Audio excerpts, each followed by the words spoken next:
Okay lang? Okay lang. No, medyo kuan kanang unsa na ingon ko ganina, Lord. Unta Ginoo nga di nang tanan makasimba pero do na gyud daghan nga wala. No nga makasimba, but we praise the Lord sa kaayo sa Ginoo.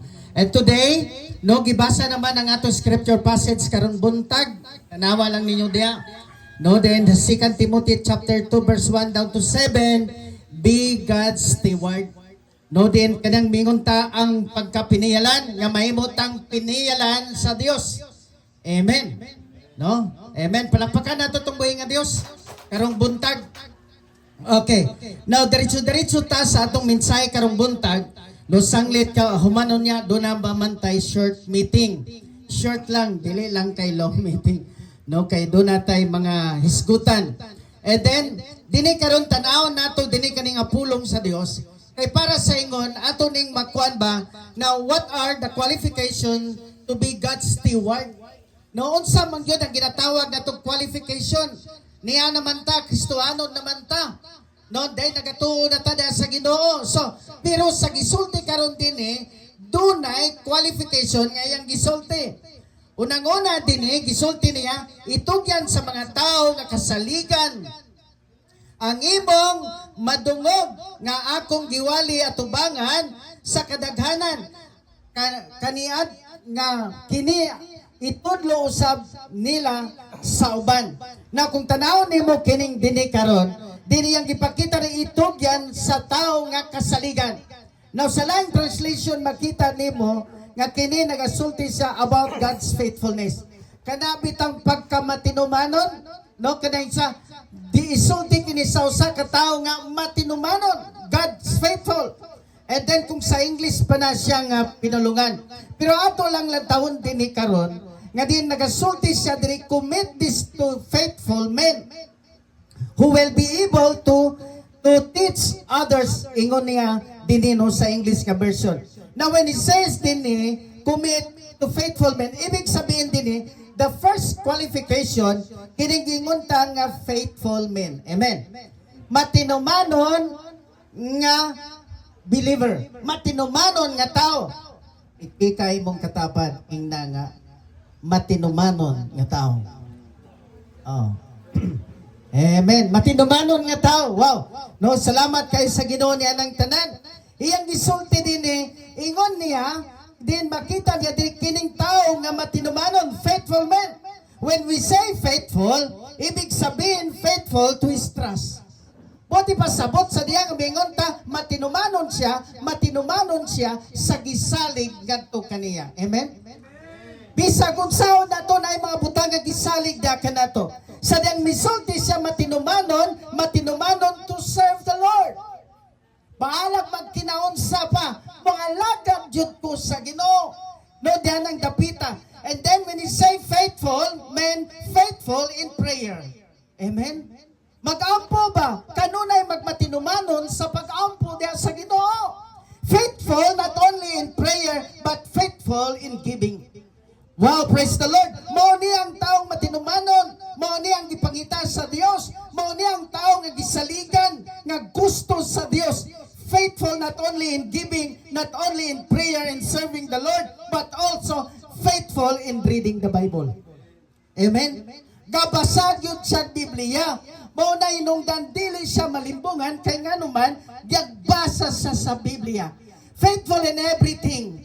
Faithful to his commitment. Kung sa iyang commitment, iya gyud na siyang himuon. Why? Praise the Lord nining tanan. Kasi tanawa din ni karon, why we need to be faithful of the things that God entrusted to us.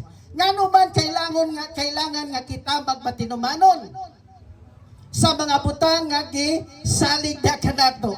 Una, gusto niya din mahimotang matinumanon sa pagsulti sa pulong sa Dios. Amen? Ang gi-entrust ba? Ingon niya kadtong akong giwali, itudlo sad ni dito sa ilaha. Buti pa sabot ang mensahe sa pulong sa Dios. Now then iyang gi-entrust kini, he entrusted to us the message, the good news to tell others about Jesus. Sultian ng daghan may tungod kay Jesus. No mo ang iyang gusto nga may tabo. And then we praise the Lord. No man ang mingon ta salamat kayo tong last Sunday. niadto pag yung niagi nga din may appeal sa Bible study. Ingon na ba? No nga din makita nato naraday share yun na nato ang pulong sa Dios. Then another one din kita mahimong faithful sa atong pamilya. Our family, ang atong pamilya gisalig sa Ginoo diha nato. Amen ba? Amen.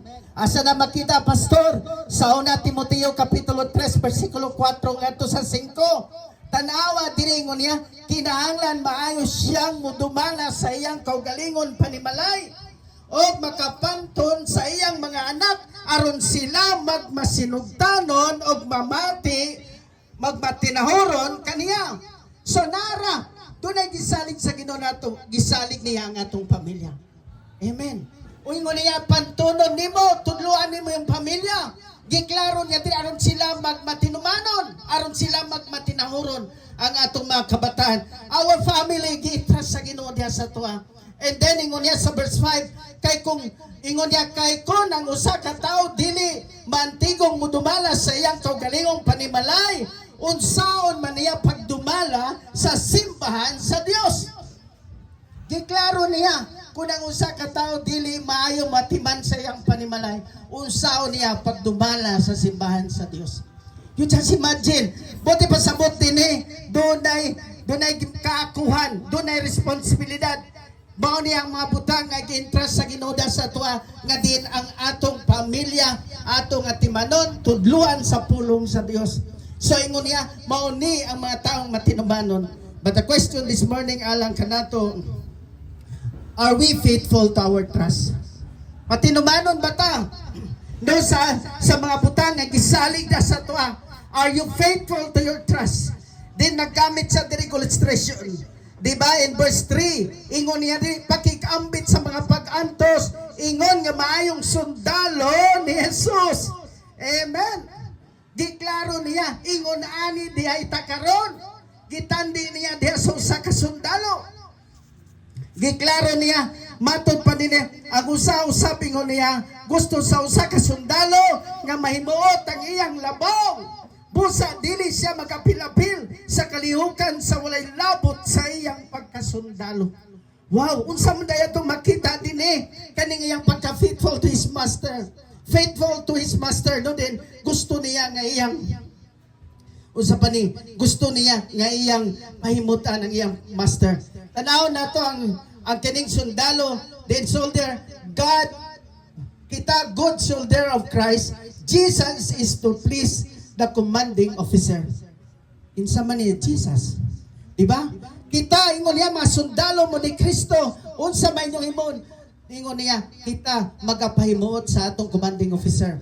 Kinsa atong commanding officer? Jesus. Jesus. Everybody say, Jesus. Jesus. Palapangan nato itong Ginoo nini. Mao niyang gusto.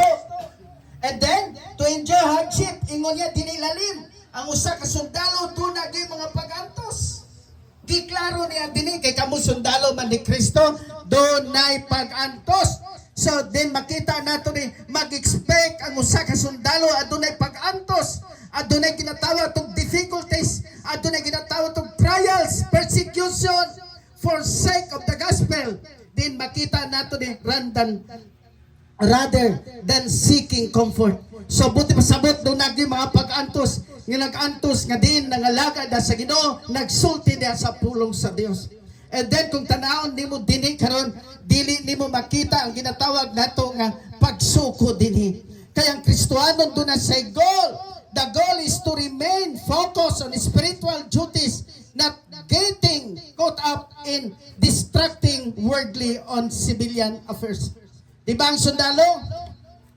Yang gikuan, di ka mag-apil-apil sa kalihukan sa mga sibilyan. Ayaw gud pag-apil, sundalo gud ka.